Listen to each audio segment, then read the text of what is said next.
Sang pewaris Semeru, gubuk di balik kabut. Kabut selalu datang lebih dulu daripada matahari di padukuhan ilalang tua. Setiap pagi, saat ayam jantan baru sekali berkokok, kabut sudah turun dari lereng, menutup jalan setapak, mengaburkan ladang, dan menyelubungi atap-atap rumah bambu yang mulai lapuk dimakan usia. Tidak ada satupun orang desa yang benar-benar tahu dari mana kabut itu berasal. Ada yang bilang dari kawah di puncak Semeru, ada yang bilang dari napas roh-roh gunung.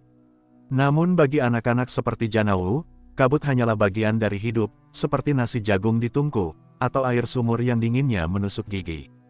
Janawu kecil, tubuhnya kurus, kulitnya sawo matang, rambutnya acak-acakan selalu basah oleh embun, bangun lebih pagi daripada kebanyakan orang. Tikar yang ia tiduri tipis sekali, hanya selembar anyaman pandan yang sudah kaku. Ketika ia membuka mata, yang pertama ia lihat bukan cahaya pagi, melainkan selimut putih pekat yang masuk dari celah dinding gubuk. Kabut itu merayap pelan, dinginnya mengendap di kulit, membuat tulang-tulangnya terasa berat. Ibunya biasanya sudah bangun, duduk di dekat tungku tanah liat, meniup bara agar api menyala.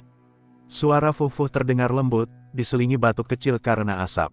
Namun pagi itu, suara itu tak terdengar. Janawu menggeliat, bangun, dan menatap ke arah tungku. Api hanya tinggal bara merah.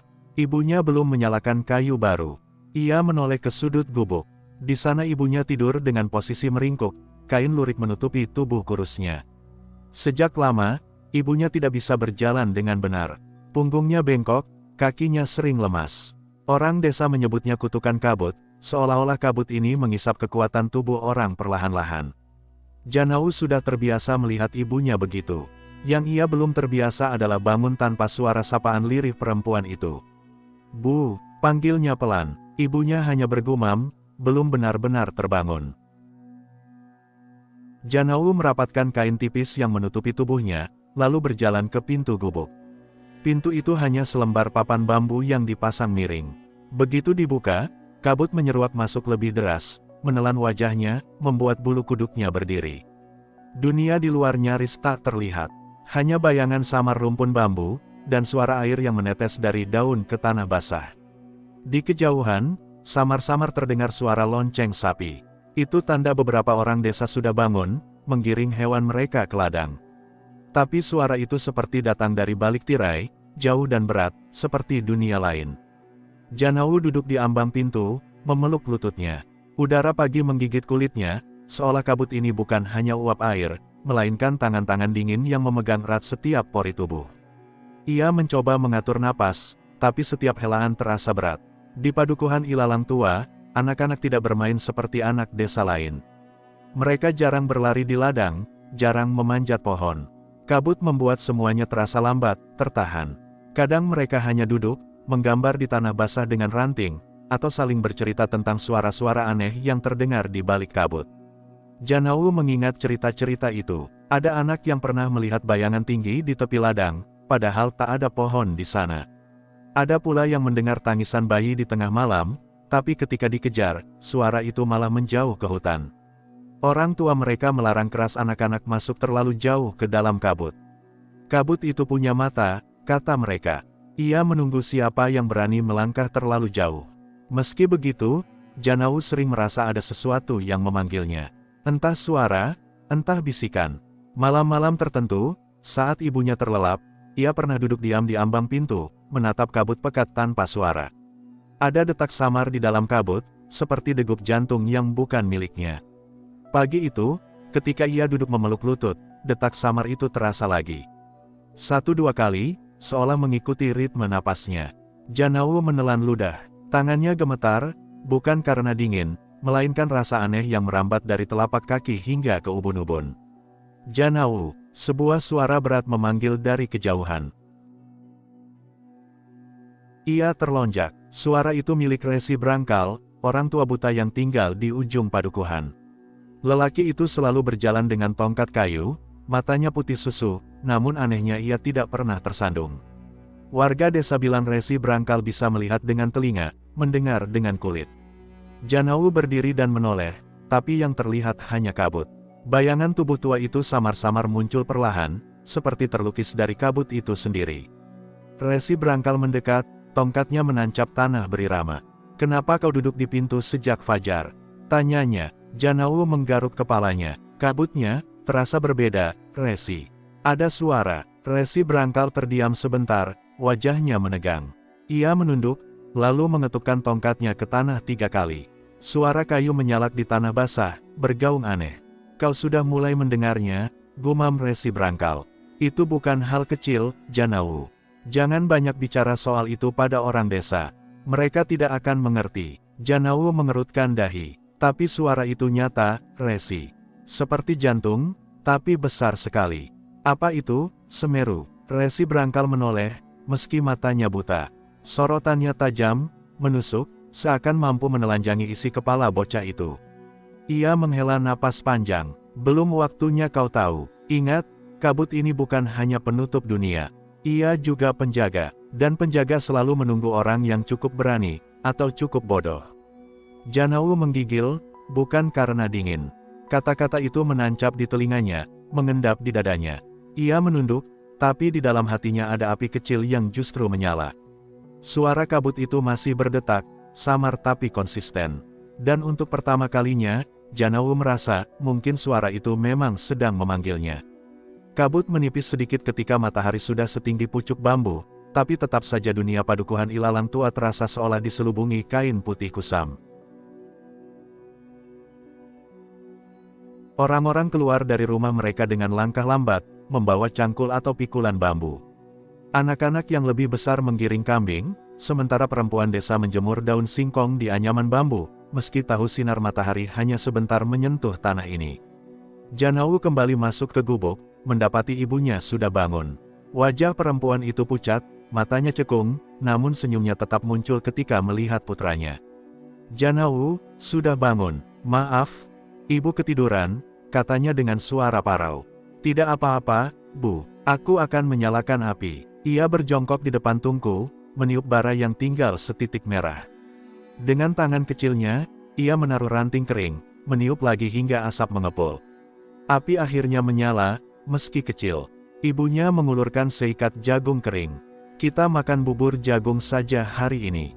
Janawu mengangguk. Ia tahu itu bukan hal baru. Sejak beberapa musim terakhir, hasil ladang semakin sedikit. Tanah terlalu lembab, kabut terlalu tebal, dan penyakit merayap di daun-daun. Banyak orang desa mulai mengurangi porsi makan. Namun Janawu jarang mengeluh. Ia hanya menatap ibunya yang berusaha tetap tersenyum, meski tubuhnya semakin kurus. Setelah sarapan sederhana, Janawu keluar membantu tetangga. Ia memanggul air dari sumur, membersihkan rerumputan di ladang, atau sekadar membantu mengikat kayu bakar. Anak-anak sebayanya sering memilih duduk malas di beranda rumah, tapi Janawu jarang diam. Ada sesuatu dalam dirinya yang membuatnya tak betah hanya berdiam.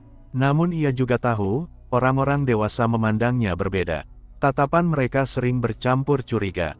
Ada bisik-bisik tentang ayahnya yang tidak pernah jelas asal-usulnya. Ada pula cerita bahwa Janawu lahir pada malam kabut terpekat, saat petir menyambar di lereng gunung.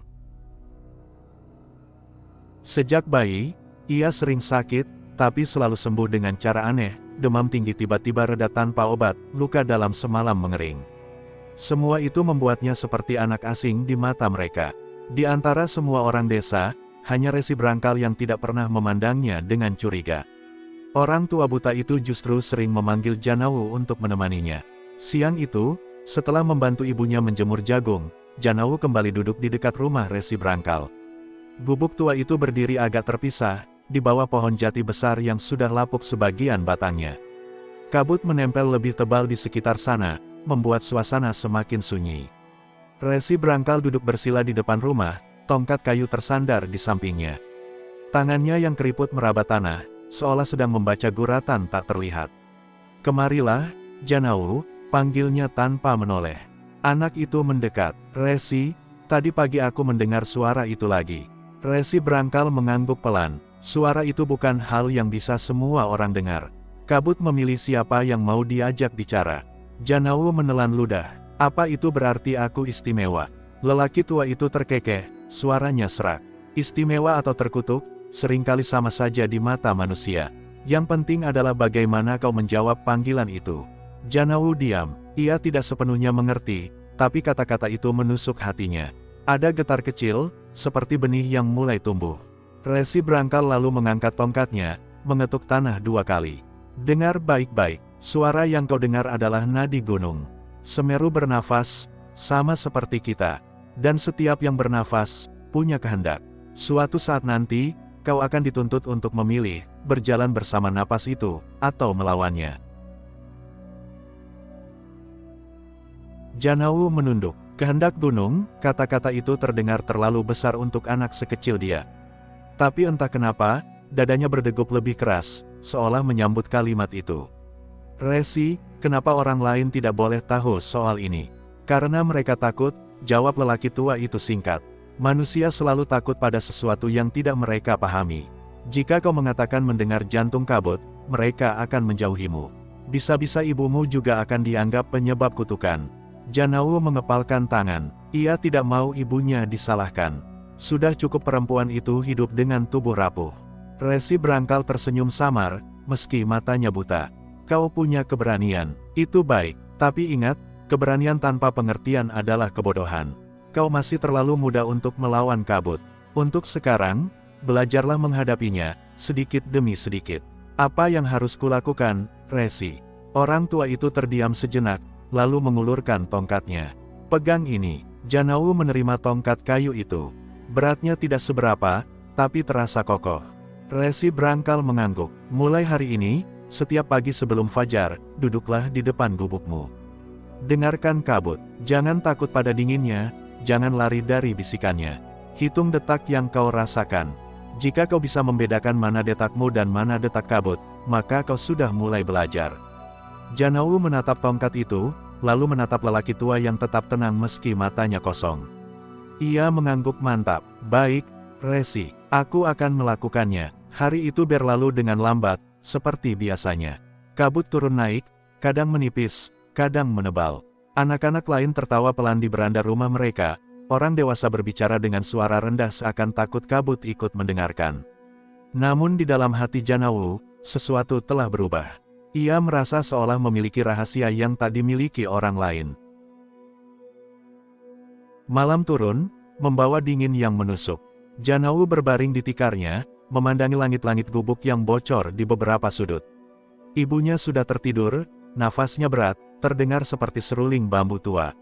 Namun Janawu tidak langsung terlelap. Kata-kata Resi Brangkal terus terngiang. Napas gunung, kehendak Semeru, suara kabut yang seperti jantung. Ia memejamkan mata, dan di balik kelopak matanya, ia benar-benar mendengar lagi, duk, duk, duk. Sebuah detak besar, dalam, datang dari luar tubuhnya. Udara dini hari di ilalang tua selalu terasa basah. Kabut turun lebih cepat daripada malam, menutup tanah dengan selimut tipis yang dinginnya menusuk. Ayam belum berkokok, jangkrik pun enggan berbunyi. Janawu duduk bersila di depan gubuk, mengikuti nasihat Resi Brangkal. Ia memeluk tongkat kayu yang diberikan lelaki tua itu, menahannya erat di pangkuan. Matanya masih berat, tapi ia memaksa diri terjaga. Ia menarik napas dalam-dalam, membiarkan udara dingin masuk ke paru-paru. Tubuhnya menggigil, namun ia tidak bergeser. Perlahan, dunia sunyi benar-benar menelannya. Hanya suara kabut yang mendesis halus, seperti ratusan bisikan jauh. Duk, duk, duk. Detak itu terdengar lagi, bukan dari dadanya sendiri, melainkan dari sekitar. Seakan tanah, pohon, dan udara ikut berdenyut. Janawu mencoba menghitung. 1, 2, 3, detaknya pelan tapi berat, jauh lebih dalam dari degup jantung manusia. Semakin lama ia mendengarkan, semakin jelas ia merasakan bedanya. Jantungnya sendiri berdetak cepat, kecil dan terburu-buru. Sementara detak kabut itu tenang, lambat, besar, seolah berasal dari tubuh raksasa yang tersembunyi di balik dunia. Lalu tiba-tiba, sesuatu terjadi. Kabut di hadapannya menggumpal. Dari putih tipis yang biasa ia lihat, kini menjadi padat seperti segumpal kapas yang berputar. Janawu tertegun, matanya melebar. Segumpal kabut itu berdenyut mengikuti irama duk, duk, duk. Apa ini? Bisiknya. Segumpal kabut itu lalu memanjang, membentuk sesuatu menyerupai tangan. Ujungnya samar, tidak jelas, namun arahnya mengarah tepat ke Janawu. Anak itu tersentak, ia hampir bangkit, namun teringat kata-kata Resi Brangkal, jangan lari dari dinginnya, jangan lari dari bisikannya. Dengan tubuh gemetar, ia tetap duduk. Tangan kabut itu menyentuh dada Janawu. Dingin luar biasa menusuk, seakan dadanya ditembus es. Ia tercekik, matanya mendadak berkunang. Namun bersamaan dengan itu, ia mendengar sesuatu di dalam kepala, sebuah suara dalam, berat, menyerupai gemuruh kawah. "Anak kecil, kau mendengarku." Janawu ternganga. Suara itu tidak seperti suara manusia, lebih mirip getaran tanah yang memaksa masuk ke dalam tubuh. "Jantungku kau dengar, napasku kau rasakan, kau adalah bagian dari perutku, sama seperti mereka semua. Tapi hanya kau yang mendengar. Ingatlah ini, anak kecil, kabut bukan selimut, kabut adalah pintu." Suara itu berhenti. Segumpal kabut mendadak meletup tanpa suara, lalu pecah kembali menjadi kabut biasa. Janawu terhuyung ke belakang, terjatuh ke tanah. Dadanya masih dingin, namun jantungnya berdebar liar. Nafasnya memburu, seakan habis berlari jauh. Ia menatap sekeliling, tapi tidak ada yang berbeda, hanya kabut, rumah-rumah desa yang samar, dan pohon-pohon gelap. Namun ia tahu, apa yang barusan terjadi bukan mimpi. Dari dalam gubuk, suara batuk ibunya terdengar. Janawu bergegas masuk, wajahnya pucat. Ia mendapati ibunya menggeliat lemah. "Kau dari mana, Nak?" Suara perempuan itu lirih. Janawu menggenggam tangan ibunya erat. "Aku hanya duduk di luar, Bu. Tidak apa-apa." Ibunya tersenyum tipis, meski jelas rasa sakit membayang. "Jangan terlalu lama di kabut, kabut tidak baik untuk anak kecil." Janawu menggigit bibir. Ia ingin bercerita, tapi kata-kata Resi Brangkal menahan lidahnya. Rahasia ini terlalu besar. Hari-hari berikutnya, Janawu terus mengulangi kebiasaan itu, duduk setiap pagi, mendengarkan detak kabut. Kadang ia hanya merasakan denyut samar, kadang ia mendengar bisikan lirih yang tak bisa dipahami. Namun pengalaman malam itu tidak pernah datang lagi. Sampai suatu hari, ketika ia sedang duduk di depan gubuk, seekor anjing desa tiba-tiba menyalak keras. Suara gonggongannya menggema, membuat orang-orang desa keluar. Janawu menoleh dan melihat bayangan besar bergerak di ujung kabut. "Harimau!" teriak seseorang. Anak-anak menjerit, perempuan berlarian masuk rumah. Para lelaki meraih cangkul dan tombak bambu seadanya. Dari balik kabut, sesosok harimau memang muncul. Besarnya tidak wajar, tubuhnya 2 kali lipat dari harimau biasa, bulunya bergaris tebal, matanya menyala kuning. Langkahnya berat, dan setiap ia berjalan, kabut di sekitarnya berputar mengikuti. Janawu terpaku. Ia mendengar lagi duk, duk, duk, namun kali ini, detak itu selaras dengan langkah sang harimau. Apakah ini bagian dari napas gunung? Pikirnya. Harimau itu menggeram rendah. Orang-orang desa bersiap, meski jelas ketakutan. Dan tiba-tiba, pandangan mata binatang itu berhenti pada Janawu. Sejenak, seluruh tubuh anak itu membeku. Detak kabut yang biasa ia dengar, kini berpadu dengan detak sang harimau, dan keduanya menyatu dalam dada Janawu sendiri. Suara gemuruh berat itu kembali terdengar di kepalanya. "Kau sudah melihat pintu pertama." Harimau itu tidak menyerang, ia hanya mengaum keras, membuat tanah bergetar, lalu berbalik masuk kembali ke kabut.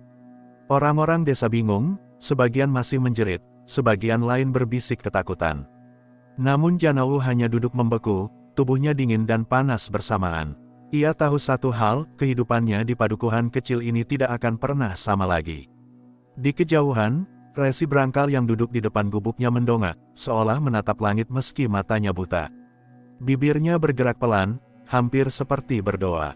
Waktunya mulai bergulir. Gunung sudah memilih pewarisnya.